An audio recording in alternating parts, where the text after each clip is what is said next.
우리들은 뭐 말할 거 없지. 합하면은 뭐 이거 다 잘 되니까 열심히들 합해서 잘해보실까. 바로 옆에선 여러 극우단체들의 맞불 집회가 열렸습니다. 이들은 소녀상 철거와 우리는 분명히 반대합니다. 저 소녀상을 철거해야 됩니다.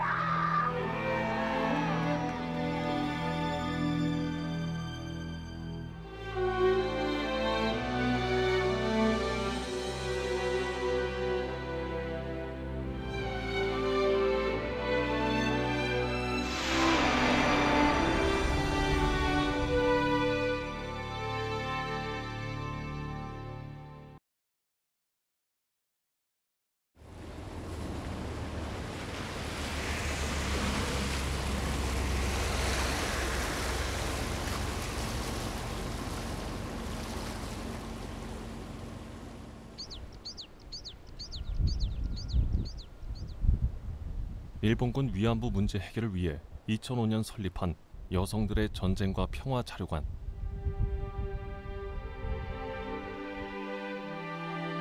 국적이 다른 할머니들의 사진이 가장 먼저 방문자를 맞습니다. 2차 세계대전 당시 일본군 위안부 피해자들입니다.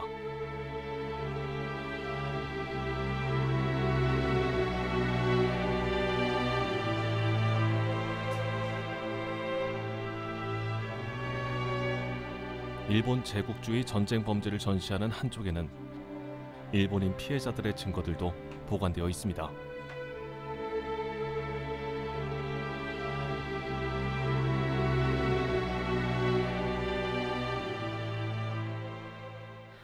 私たちの女性この間の日本人慰安婦の沈黙という、特別展を昨年やった時の、調べた中では、ほとんど、お亡くなりになっていますけれども、人数でいうと10人には満たない。 사진 속에서 환하게 웃고 있는 시로타 스즈코. 제국주의 침략 전쟁의 가해 국민이자 피해자인 시로타의 삶은 무엇을 의미하는 것일까?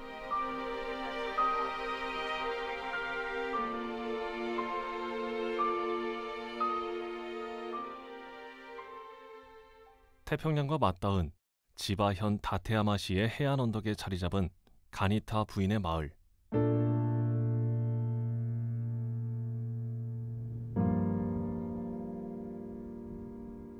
가니타夫人の村は1965年の4月1日に始まりました。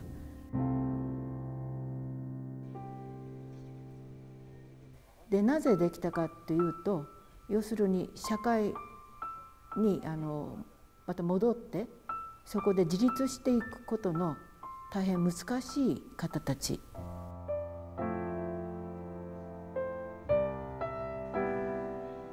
その方たちがもっと長時間にわたって、広いところで安心して生活できる場所が必要ではないでしょうかと。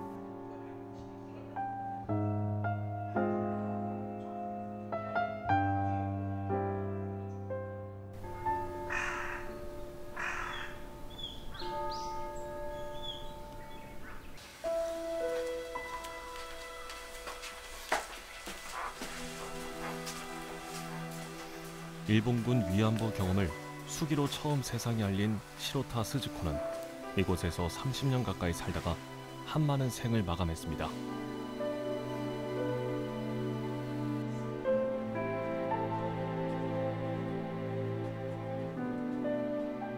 (1984년) 시로타는 이곳을 설립한 후카스 목사에게 아픈 기억을 고백하며 남양군도에서 희생된 조선인 위안부들의 넋을 달래는 진원비를 세워줄 것을 부탁했습니다.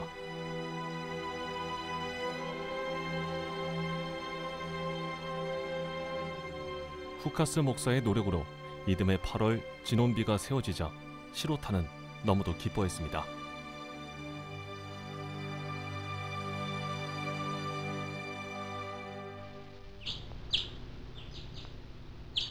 やっと来た来た。ああ気持ちがいい。ね、ちょうどこの山並みがね、パラオの島によく似てんのよ。ほんと山並みがよく似てるの。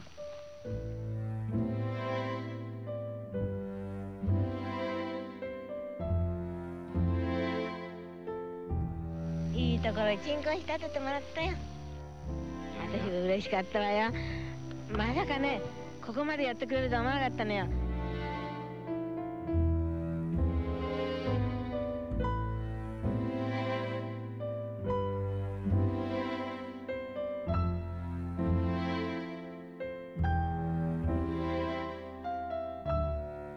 시로타 스즈코는 아버지가 진 노름비 때문에 17살 때인 1938년 게이샤 집에 팔려간 뒤 대만에 유학을 전전했습니다.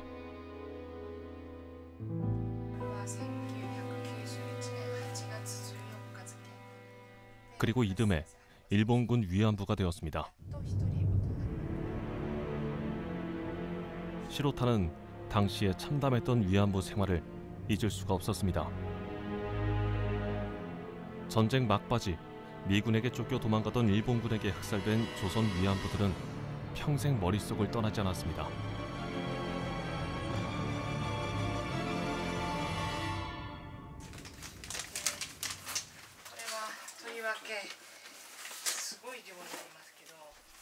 그가 남긴 수기에는 일본인으로서 미안함과 부끄러움이 고스란히 배어 있습니다.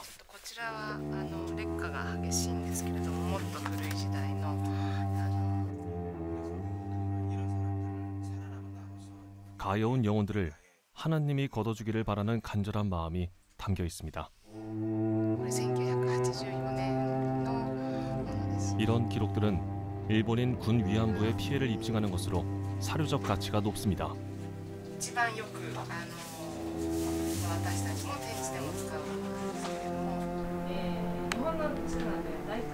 여성들의 전쟁과 평화 자료관은 한국을 비롯한 6개 피해 국가의 단체들과 함께 유네스코 세계기록유산 등재 신청을 했습니다.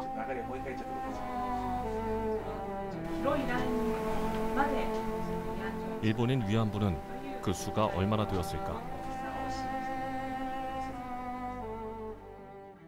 근사 100명의 위안부 한 사람을 배정한다라는 공문서가 있습니다. 그렇게 되면 그대로 그것을 적용할 때 단순하게 10만 명 정도가 된다.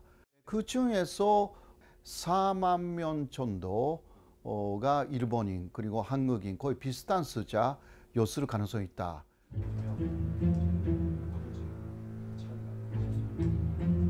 하지만 일본군 위안부였다고 피해를 주장한 일본인은 매우 적었습니다.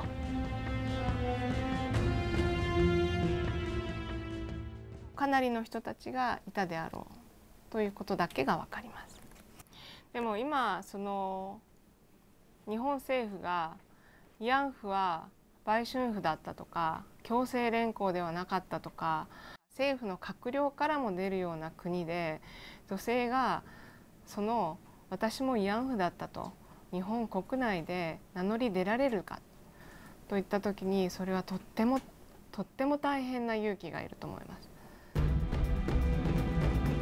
가해국인 일본의 국민이라는 점 때문에 다른 나라 피해자들처럼 주목을 받기 힘들었습니다.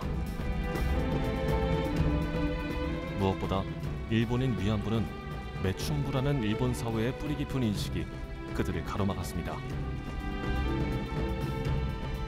慰安婦にされた人たちが名乗り出るのがより難しかったんだろうとより日本の社会で、名乗り出るのがやっぱりより難しかったんだろうと思います。日本の社会の中における差別の問題、女性の問題ということと、あとは女性であるということだともう一つやっぱり階級差別の話だと思うんですね、日本の。 같은 피해자였지만 더욱 가혹한 처지에 놓인 조선인 위안부들의 아픔에 공감하고 안타까워했던 시로타 스즈코.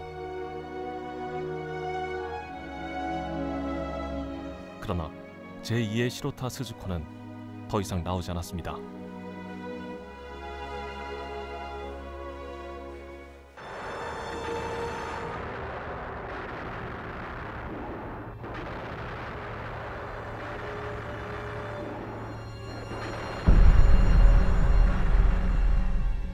일본군 위안부 제도는 중일 전쟁이 일어난 1937년 이후부터 본격적으로 시행됐습니다. 그 이전에도 성병 예방과 사기 진작을 이유로 일부 부대가 군 위안소를 만들었습니다. 그러나 전쟁이 확대되면서 위안부 수요가 급증했고 공급은 따라갈 수 없었습니다.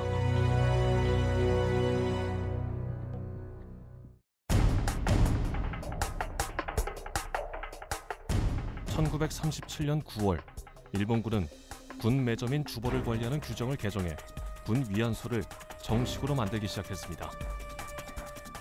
이듬해 3월 육군성은 위안부 모집에 관한 통첩을 중국 주둔군에게 시달하기까지 했습니다. 국가에 의한 대대적인 위안부 모집이 시작된 것입니다.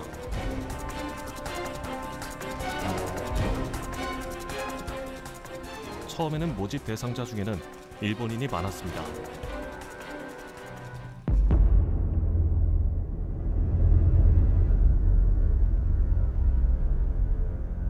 매춘 여성만으로는 수요를 채우지 못하자 가난한 일반 여성들도 모집했습니다. 업자들은 돈을 벌기 위해 취업 사기와 인신매매, 납치와 같은 불법 행위도 서슴지 않았습니다. 階級差別とか女性差別も含んでるという意味でなんていうかしら日本が侵略した地域の被害者とは被害の内容がどうであったかということを言うのはとても難しいことなんですけれども日本人の慰安婦も日本軍および日本政府の犠牲になっているというふうに私は捉えております。 당시 일본 신문에는 업자들의 불법 행위가 크게 보도되면서 여론이 매우 나빠졌습니다.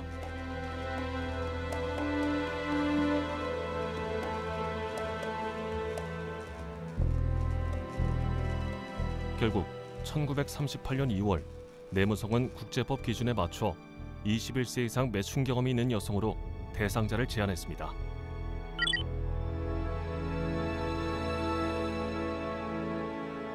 그러나 식민지 조선과 대만은 법의 사각지대로 남아있어서 모집이 훨씬 쉬웠습니다.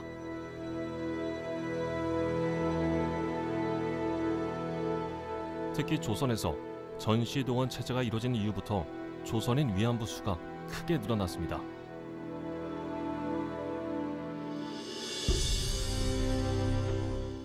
대만 타이베이에서 남중국으로 이동한 군 위안부를 민족별로 분석한 그래프입니다. 1936년 6월 이전까지는 일본인 위안부가 압도적으로 많았지만 그 이후부터 조선인 위안부가 급증했습니다.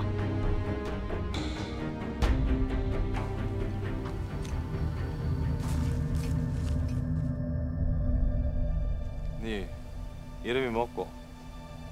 어디 가노? 이리 좀 따라온나? 와 이럽니까? 이거 너이소! 하야쿠 거이! 길 가는 사람을 갑자기 와 끌고 갑니까? 너이소 안 갑니다! 빨리 와! 모집업자들은 조선 총독부와 조선 군사령부의 협조까지 얻어 마구잡이식으로 모집했습니다. 업자들을 도와서 조선인들을 동원시키기 쉽게 되었다라는 걸 말하는 거거든요. 그래서 이제 39년이 되면은 조선 내에서 동원 체제가 성립이 되고 그러니까 군에 있는 면 직원이나 경찰이 그 동원을 개입하게 되고 그럼 행정적으로 쉬워지기 때문에 그런 측면에서 39년 이후에 조선에서 많이 데려갔다고 판단됩니다.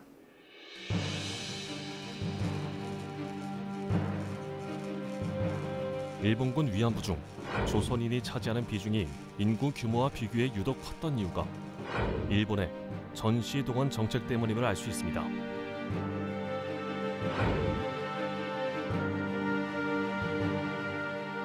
수많은 조선인 위안부의 고통이 일본의 식민지 지배 때문에 비롯된 것입니다.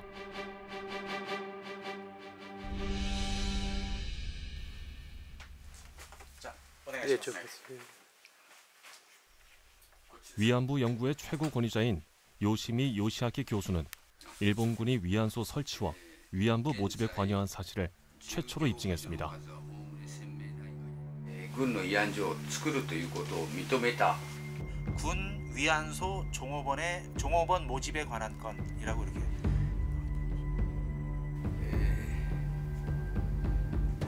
육군성 병무국 병무과가 귀환한 군 위안소 종업부 등 모집에 관한 건과 같은 공문서들을 1991년 발견한 것입니다. 이런 연구 성과는 일본군이 위안부 문제에 책임이 없다는 일본 정부의 태도를 바꾸는데 큰 역할을 했습니다.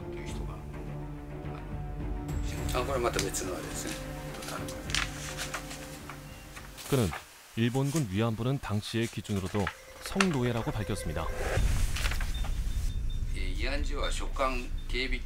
그 근거로 1926년 국제연맹이 채택한 노예제 금지 조약을 들고 있습니다.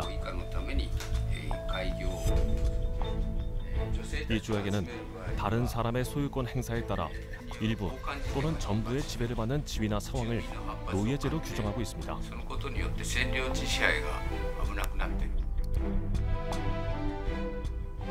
위안부는 군인을 거부하거나 일을 그만둘 자유가 없었고 위안소에서만 생활해야 하고 외출의 자유가 없었기 때문에 국제법상 명백한 노예제라는 것입니다.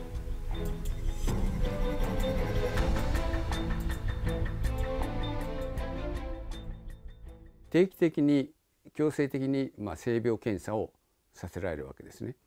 でこういうふうに見てみますと基本的な自由を剥奪されているので、慰安女制度は性奴隷制であって女性たちは奴隷状態に置かれていたというふうに明白に言うことができると思うんです。 일본군 위안부 제도를 도입하기 이전에도 일본은 국가가 매춘을 관리하는 공창 제도를 시행하고 있었습니다.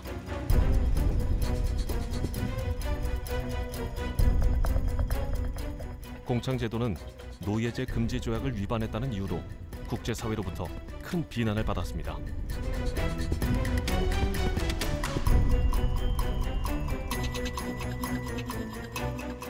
하지만 일본의 침략 전쟁이 확대되자 일본군은 오히려 일본군 위안부 제도를 도입했습니다.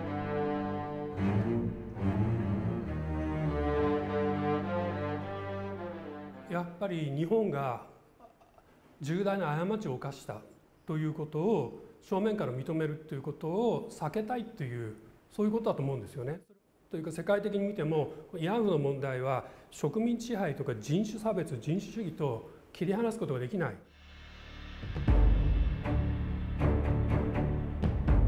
공창제보다 훨씬 가혹한 상황에서 위안부들의 인권은 무참히 유린됐습니다.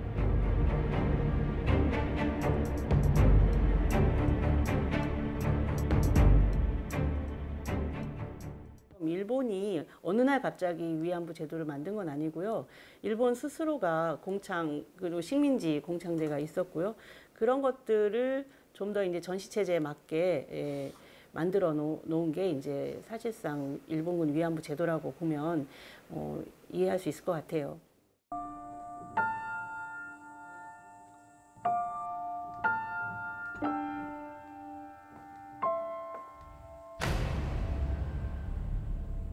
식민지인으로서 차별을 받으며 더욱 힘든 처지에 놓였던 것이 조선인 위안부였습니다.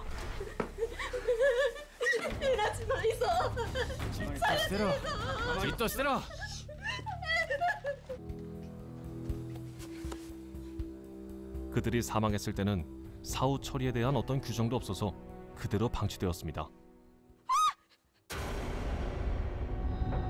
참전 용사들은 조선인 위안부들이 인간이 아닌 물건 취급을 받았다고 증언했습니다.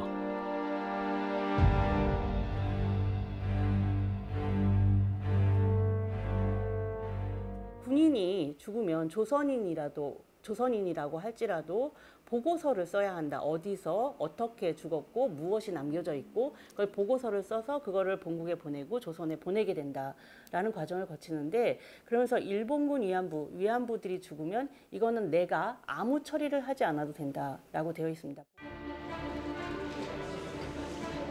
2012년 일본은 아베 정권이 들어서면서 급격히 우경화되었습니다. 위안부 문제를 기술한 역사 교과서를 비판하고 평화 헌법을 개정해 전쟁 가능한 국가를 만들려는 아베 정권 출현의 당연한 결과입니다. 아베 정권은 위안부 문제에 대한 일본군의 관여와 강제성을 인정하고 사과한 1993년의 고노다마까지 뒤집으려 하고 있습니다. このことがですね、残念ながら閣議決定をしたものについては、裏付けとなるものはなかったということであります。しかし裏付けいわば強制年功の裏付けとなるものはなかった。 최장기 집권 기록을 세울 만큼 아베 정권이 지지를 얻으면서 군국주의 일본에 대한 향수도 갈수록 커지고 있습니다.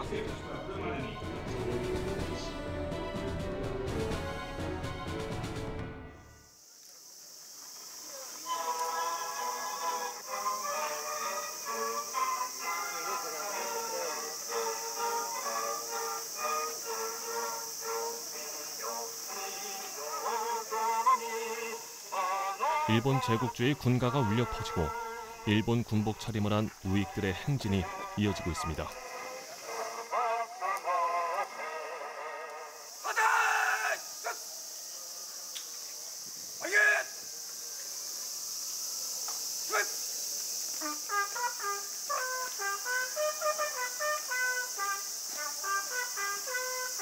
대일본 대국 반대! 반대! 반대!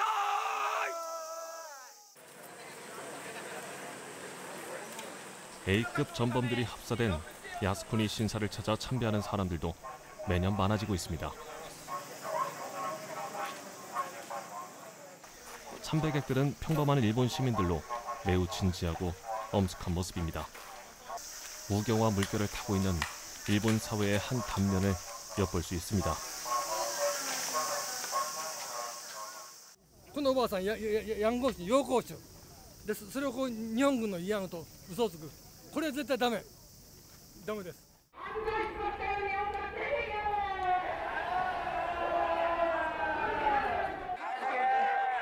외국인 추방을 요구하면서 외국인 혐오를 부추기는 극우 단체들의 목소리도 커지고 있습니다.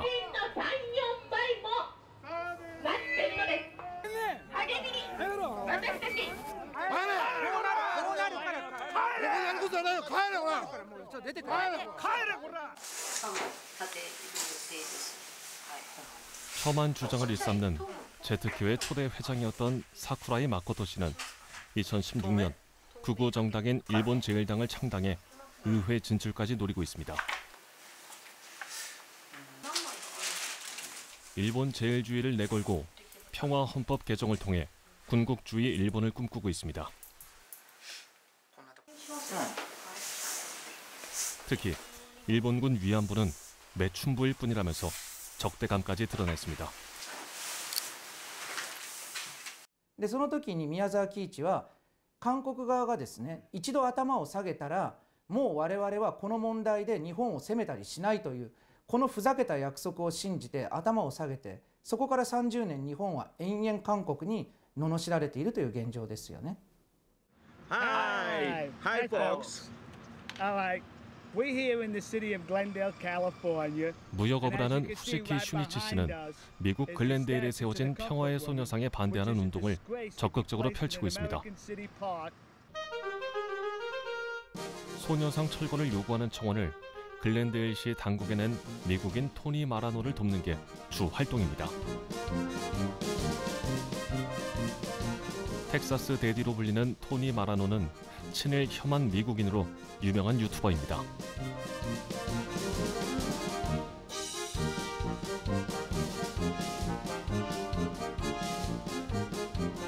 후지키 씨는 일본군 위안부 문제는 일본군과 정부의 잘못이 아니라고 주장합니다. それを作ったのは全部日本人なんですよ。韓国人じゃないんですよ。みんな日本人が悪いんですよ。日本の中にいる反日の人間が、そして韓国人はそれを見て、あ、そんなことがあったのか、じゃあこれお金になるなと。でおばあさんたちは年金もちゃんともらえないから、これは日本からお金取れるじゃないかと、こういうシステムになっているので、私はそれは良くないというふうに思って今までこれ活動してるんですね。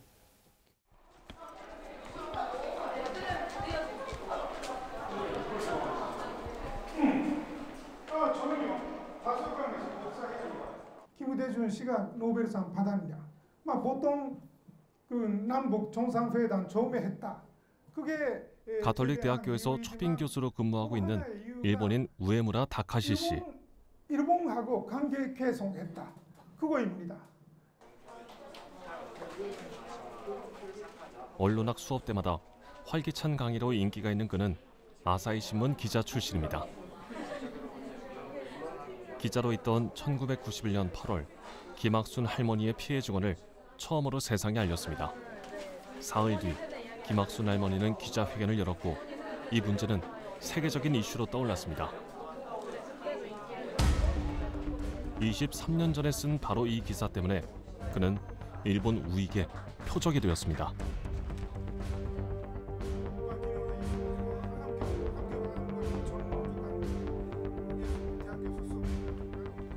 (2014년 2월) 유력 주간지인 주간문춘이 우에무라 씨를 위안부 날조 기자라고 비방하면서 대학 강사로서 학생을 가르치면 안 된다고 공격한 것입니다. 그를 뽑기로 한 대학교에는 고용하지 말라는 항의 전화와 팩스, 메일이 쇄도했습니다.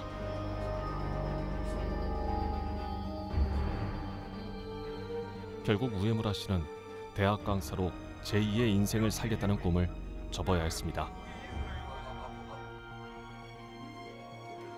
심지어는 당시 17살이던 딸을 죽이겠다는 협박장까지 날아왔습니다. 뼈물로 북성학원 학장이 왔죠.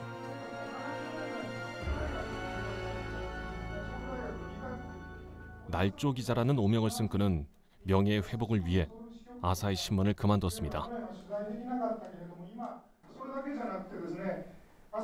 그리고 2015년 1월 주간 문춘과 극우 인사를 상대로 명예훼손 소송을 시작했습니다.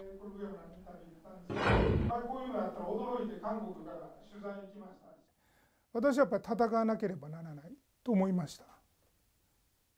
なぜなら、私だけじゃなくて娘を殺すとまで言われて、これはもう裁判を起こして、裁判を起こすとやはりそういう脅迫がストップするんではないかというふうに思ったからです。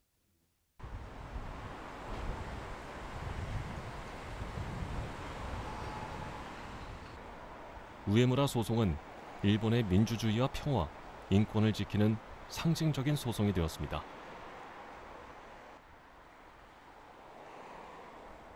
수백 명의 양심적인 변호인단이 그를 돕기 위해 나섰습니다.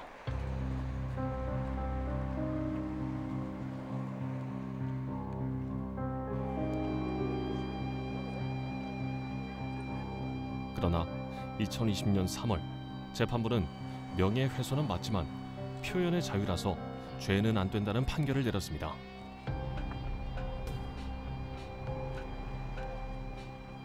일본은 이제 극우 세력들이 장악해 다른 목소리는 용인할 수 없는 나라가 되었습니다.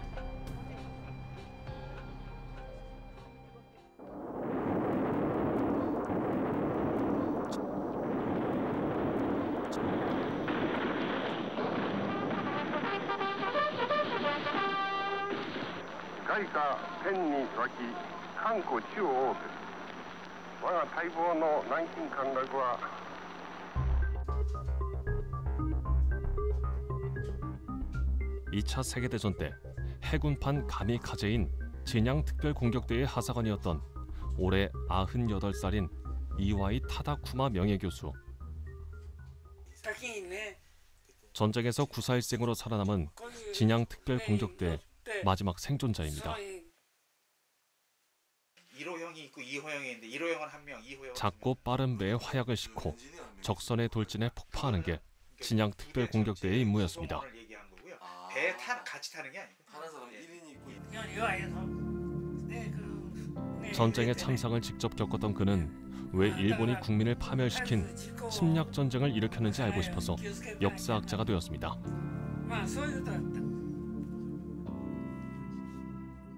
日本の国家っていうのはね、まだ軍国主義侵略主義の道を歩むか、それともいろんな国と調和して生きていくかというね、その選択肢はまだあったんだけど、一応大陸にね足を踏み入れたらね、そうはいきませんわね。選択肢はもう狭まる。ラジオって俺はなかったですから。일본군 위안부 문제의 잘못을 부정하는 것은 역사 왜곡이라고 못 박았습니다. 軍というのは移動しますよね。いろんなところに駐屯する。そういう時にね、それに密接に、密着してね、行動してるんですよ。慰安婦の経営者がね。そしてそこに慰安婦を連れて行って慰安所を開設する。その過程については、ちゃんと証拠権はあるんですよ。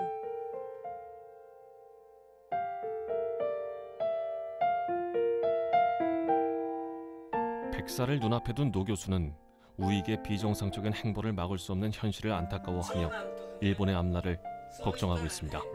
そういうことを志願するのはね、それは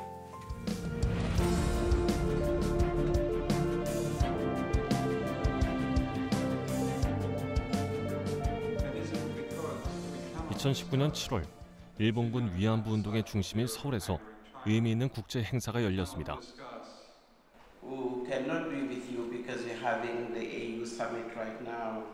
분쟁 지역의 성폭력을 예방하기 위한 국제 회의로 피해자들이 직접 나와 참석자들과 아픔을 함께 나눴습니다.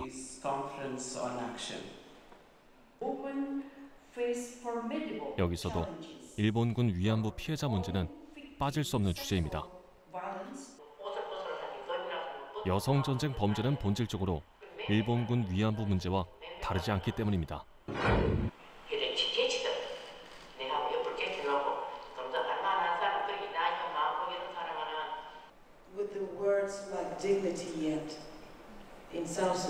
국제사회에서 일본군 위안부 문제는 일본의 전쟁 범죄로 이미 결론이 났습니다.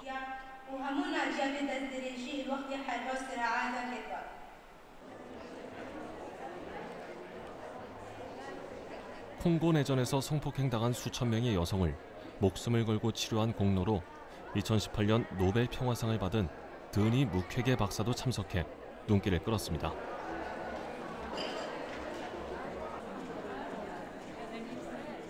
취재진은 일본군 위안부 문제에 책임을 지지 않는 일본 정부를 어떻게 생각하는지 물었습니다.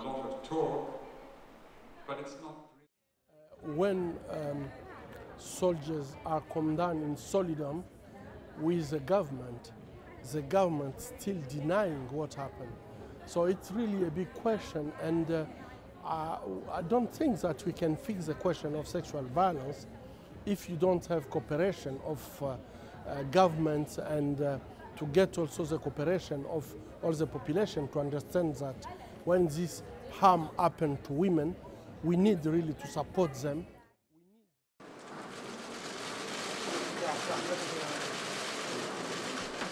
수많은 취재진 앞에 일본군 위안부 피해자인 이용수 할머니가 모습을 나타냅니다. 수요 시위가 문제 해결보다 증오만 가르친다면서 불참 선언을 한 지 18일 만입니다. 일본군의 만행과 위안부의 참상을 알리며 30년 가까이 함께했던 정신대 문제대책협의회의 후신인 정의기억연대를 배신자로 몰아세웠습니다. 위안부 생명을 걸어놓고 끌려가는 이 위안부를 왜 죽어가? 정신대 할머니캉 합해가지고 쭉 이용해 나왔습니다. 정의기억연대 등이 피해자 구제보다 자신들의 영향력을 키우는데 더 관심이 많다고 비판한 것입니다. 이 할머니는 위안부 지원단체 중심으로 이뤄지고 있는 위안부 운동 방식도 비판했습니다.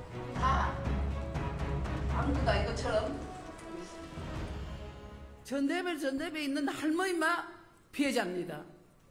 나누집에 있는 할머니만 피해자입니다. 도대체 이거부터 하면 틀렸습니다. 전국의 할머니들로 도와라고 했는데 전혀 그게 아니고 거기에 있는 할머니 마 도왔지. 그렇지만 93년도부터 정의기억연대는 일본 우익과 역사 수정주의자들의 공격을 가장 많이 받은 이용수 할머니의 비판이라 더욱 마음이 아프다면서 사과했습니다. 이 사람은 자기 마음대로. 정대협의 30년은 피해자 할머니들과 국민 여러분, 세계 시민이 함께 하셨기에 가능했습니다. 믿고 맡겨주신 국민들께 깊은 상처와 심려를 끼친 점 진심으로 사죄드립니다.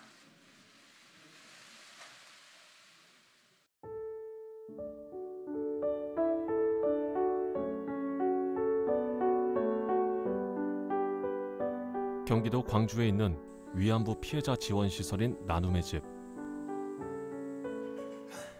1992년 문을 연 뒤 이옥선, 강일출 할머니를 비롯한 많은 위안부 피해자들이 몸과 마음을 의지하며 살아왔던 삶의 터전입니다. 가장 규모가 큰 위안부 피해자 지원 시설로 국내외에서 많은 후원금이 들어오고 있습니다. 나눔의 집에서 일하는 7명의 직원들이었습니다. 그런데 2020년 5월 초 이렇게 니네들이 하면 할머니금만 피해본다. 이런 나눔의 집의 직원들이 충격적인 내용을 폭로했습니다. 국민들이 기만당하고 있다는 걸 저희가 알면서 나눔의 집이 후원금을 횡령하고 할머니를 학대까지 했다는 것입니다.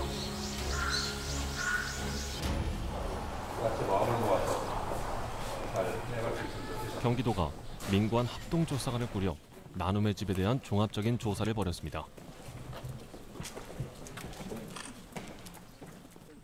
그 결과 모든 의혹은 사실로 드러났습니다. 최근 5년간 들어온 88억 원의 후원금 가운데 2억 원만 할머니들을 위해 썼고 나머지는 운영법인이 재산을 쌓기 위해 사용한 것으로 확인됐습니다.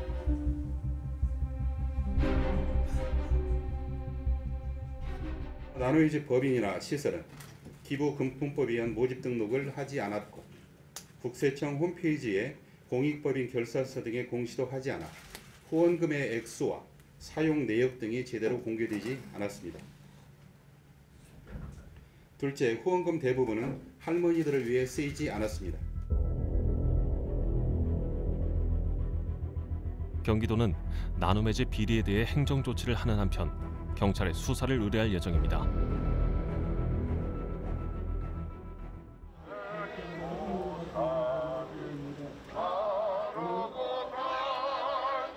한국의 위안부 운동 단체들에 대한 비판 여론이 들끓자 극우 단체들은 기다렸다는 듯이 매주 수요 시위를 무산시키기 위한 집회를 열고 있습니다.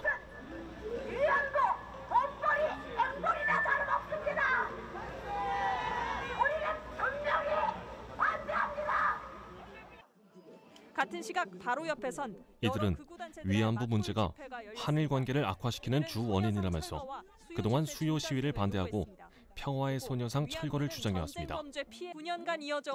자기 딸이 위안부로 가더라도 일본을 용서하겠다고 말해 국민적 공분을 산 극우 인사의 모습도 보입니다. 바로 옆에는 28년 동안 계속된 수요 시위가 어김없이 열리고 있습니다. 제대로 해명, 사과조차 하지 않고 있는 우리 정의연대와 함께해 주시는 시민 여러분들이 승리할 것입니다. 이 중대한 역사 전쟁에서 반드시 승리할 수 있도록 여러분 힘을 모아주십시오. 시민들로부터 진심으로 존경받는 매년 수백 명이 모였던 수요 시위였지만 지금은 참석 인원이 11명밖에 안 되는 초라한 모습입니다. 불과 몇 년 전만 해도 수요 시위에 반대하는 집회는 상상도 할 수 없었습니다. 도대체 그동안 무슨 일이 벌어진 것일까? 그 추악한 전쟁범죄를 일제의 야만적인 만행인 정신대, 그 정신대 출신 한많은 여성이 오늘 46년 만에 국내에선 처음으로 당시 상황을 증언했습니다. 27년 전 오늘 일본군 위안부 1991년 김학순 할머니의 피해 증언이 나오자 일본군 위안부 문제는 세계적인 이슈로 떠올랐습니다. 정신대 문제대책협의회를 비롯한 지원단체들은 이때부터 위안부 할머니를 돕기 위한 운동을 대대적으로 펼쳤습니다. 우리 앞에 사죄하라! 우리 앞에 사죄하라! 1992년 서울 중학동 일본 대사관 1992년 1월 8일 수요 시위를 시작했고 28년 동안 한 번도 거르지 않았습니다. 26년 동안 빠짐없이 열렸습니다. 그럼 지금부터 제3회 기로녹 여성 이들의 이런 노력 덕분에 수요 시위는 전쟁 범죄에 저항하는 여성 운동의 상징이 되었습니다. 피해자들에게 공식 사죄하라.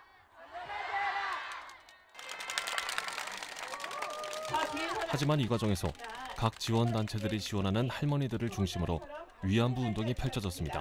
여러분 매주 수요일 여러분이 함께 해주실 때 할머니들의 미소가 더 밝고 화사해지리라고 생각합니다. 정의기억연대가 김복동 할머니 별세 1주기를 맞아 김복동 센터 건립운동을 펴는 게 대표적인 사례입니다.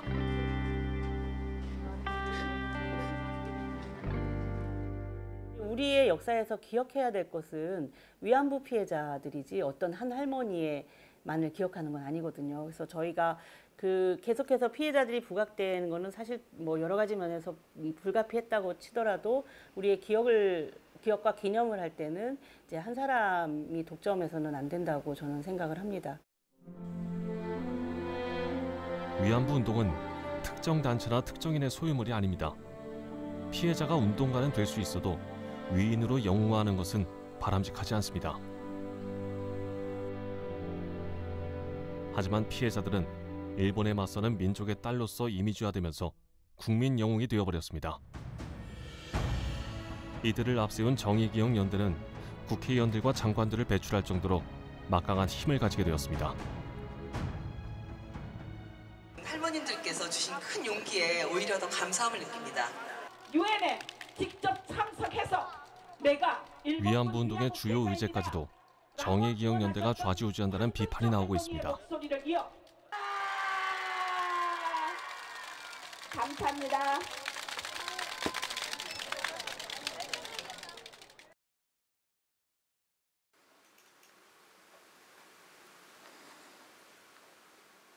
일본군 위안부 문제 해결을 위한 제3의 길이 필요하다는 목소리도 나오고 있습니다.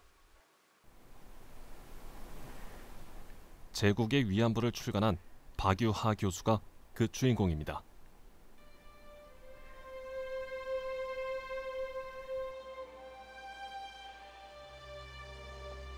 (80년대) 후반에 유학을 했는데 그 위안부 할머님들이 통역 아르바이트를 하게 된 것이 첫 만남이었습니다.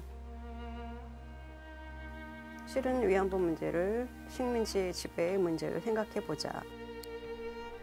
또 지금의 이 운동이 과연 제대로 가고 있는가. 정작 가 닿아야 할 사람들한테는 전혀 가닿지 않았다는 그런 어떤 안타까움이 있어서 제국의 위안부를 내게 되었습니다.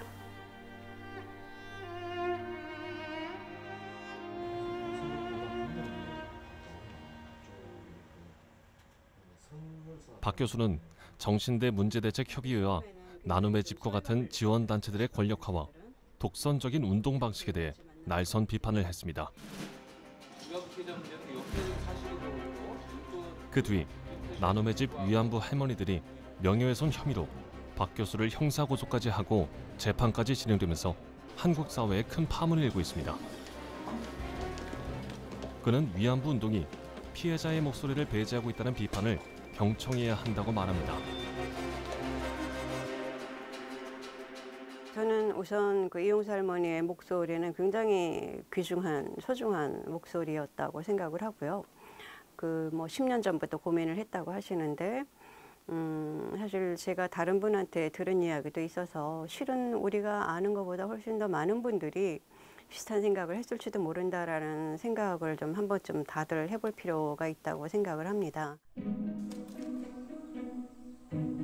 성노예인 위안부는 전쟁 범죄만이 아닌 일본 제국주의의 식민지 지배 때문에 생긴 피해자로 봐야 한다고 주장합니다. 위안부 피해자상은 우리가 원하는 저항의 이미지만 존재하지 않는다는 게 박 교수의 생각입니다.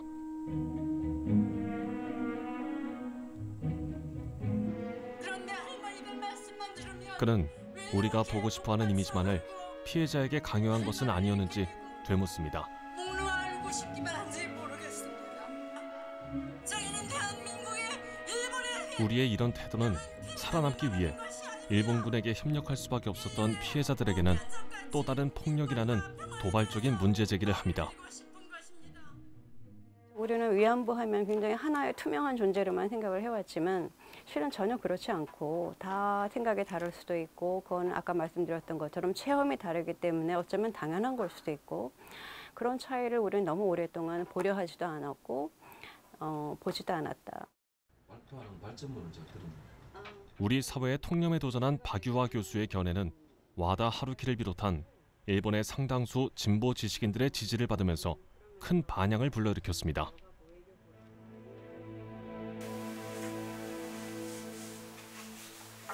하지만 일본의 또 다른 진보 지식인들은 매우 비판적입니다. 박 교수가 위안부 문제에 대해 국가와 군의 책임을 물을 수 없다는 하타 이쿠히코와 같은 역사 수정주의자들을 비판하는 것처럼 보이지만 사실은 그렇지 않다는 것입니다.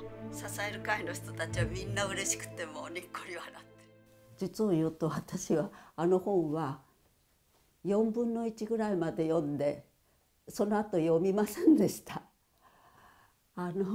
なぜかというとあれは畑育彦ですか。日本ではどちらかというとこの問題の犯罪性って言いますかこういうことがあってはならんという考え方に対していやそんなことはないよっていうふうに言ってる方だと思うんですけれどでもちろんその日本人と全く同じだとは言っていません。パク・ヤさんも朝鮮人も差別されたということは書いているんですけどもしかしあくまでこれは日本の帝国の目線で女性たちを位置づけるつまり女性たちが本当に経験した被害や彼女たちがどのような被害を受けたのかというところから出発するんではなくて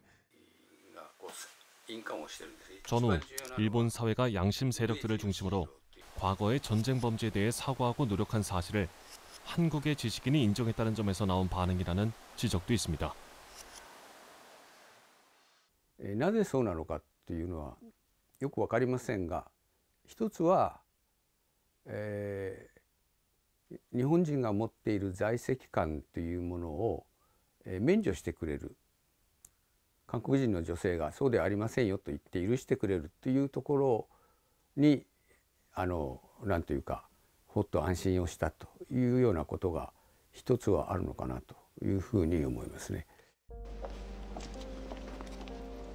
박유화 교수는 일본 우익과 역사 수정주의자들은 물론 일부 진보 진영으로부터도 공격을 받는 외로운 처지에 놓였습니다. 일본군 위안부 문제 해결을 위한 제3의 길의 앞날은 순탄하지 않습니다. 2019年靖国反対キャンドルデモを始めます。列長4人ずつ列長を作ってください。靖国反対行使をやめろ安倍反対ご支援ください。一緒にデモしましょう。 2019년 8월 10일 야스쿠니 신사 부근 거리에서 아베 정권을 비판하는 집회가 열리고 있습니다. 시위대는 일본군 위안부 문제를 포함한 과거의 잘못을 뉘우치고 평화 헌법을 지키자고 목청을 높입니다.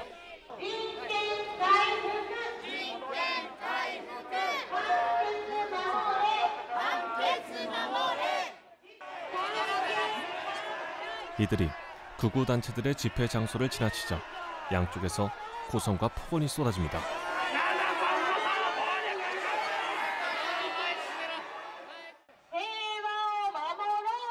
일본이 우경화됐다고는 하지만 아직 국민의 절반 이상은 평화 헌법 개정을 반대하고 있습니다.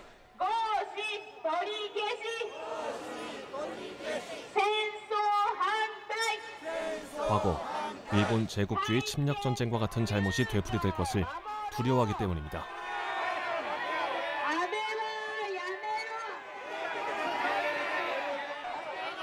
아베 정권이 의회를 장악해 개헌선을 확보하고도 헌법 개정을 추진하지 못하는 이유입니다.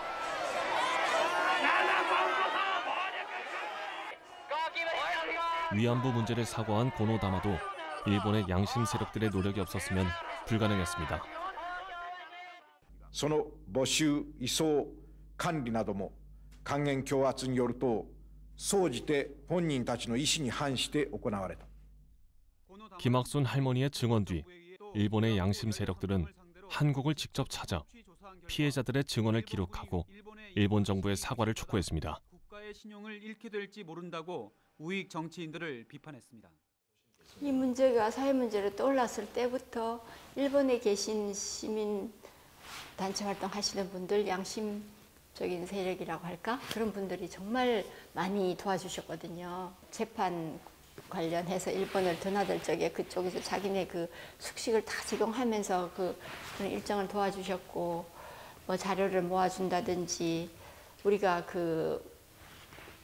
위안부 문제를 교과서에 빼려고 하는 그 교과서 우경화 운동에 반대하는 운동 서명받고 뭐 이런 것도 이제 그런 일본의 단체들하고 같이 손잡고 그분들 지원이 있었기 때문에 가능했던.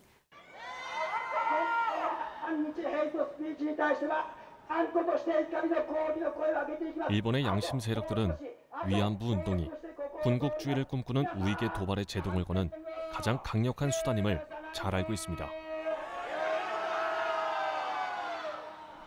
영광스러운 메이지헌법 시대로 돌아가자며 평화 헌법 개정을 주장하면서 수치스러운 위안부 문제를 인정할 수는 없기 때문입니다.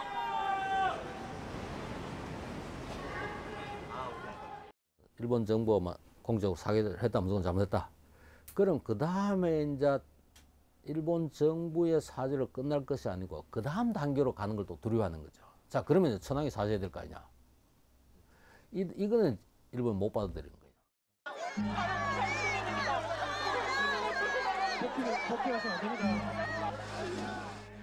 안타깝게도 위안부 운동은 길을 잃어버렸습니다. 과연 새로운 돌파구는 없을까? 위안부 문제의 가해자는 일본 제국주의와 이들에게 협력한 한국의 친일 세력입니다. 피해자는 가난한 일본 여성과 조선 여성입니다.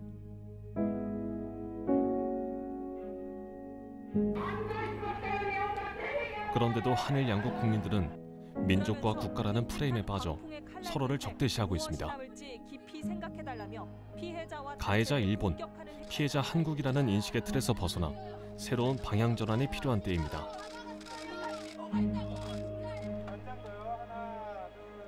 왜냐하면 위안부 문제의 해결은 일본 사회의 변화 없이는 불가능하기 때문입니다. 지금까지는 한국을 중심으로 해서 여러 피해자들이 등장을 했는데 일본에서도 그런 피해자들이 등장할 수 있는 그런 분위기가 하루속히 좀 와서 그런 문제가 일본 사회의 어떤 문제점을 지적하고 나아가서는 일본의 군국주의화라든지 일본의 어떤 재무장이라든지 이런 부분에 대한 경각심으로 이어지기를 이제 바라고 있습니다.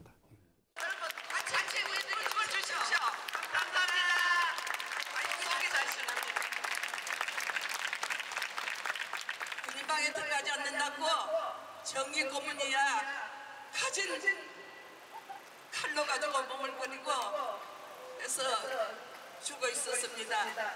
피해자는 누구보다 잘 알려져 있는데 가해자들은 그 목소리를 그냥 막으려고만 하는 것 같고 사과도 제대로 하지 않은 그런 문제에 대해서 계속하여 수요 집회를 하는데도 불구하고 아직 사실상 문제가 제대로 밝혀지지 않은 것 같아요.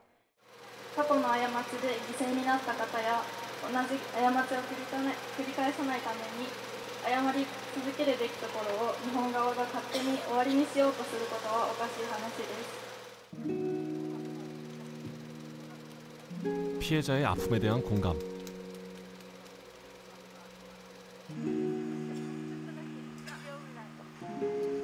일본군 위안부 문제 해결의 시작입니다.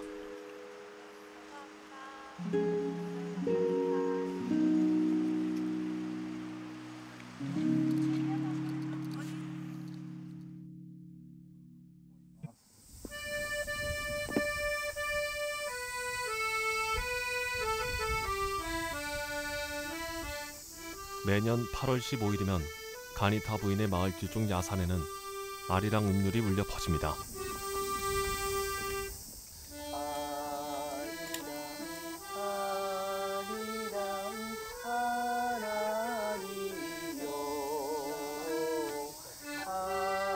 억울하게 죽임을 당한 조선인 위안부의 원혼을 달래는 진혼제가 열리고 있습니다.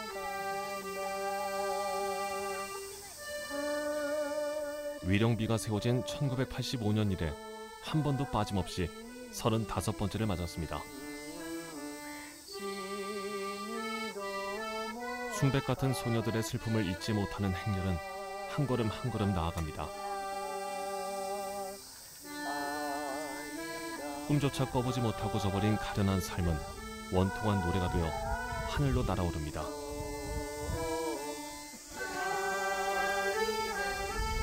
조선의 아픔은 일본의 아픔이 되고 그리고 세상 모든 이의 아픔이 됩니다.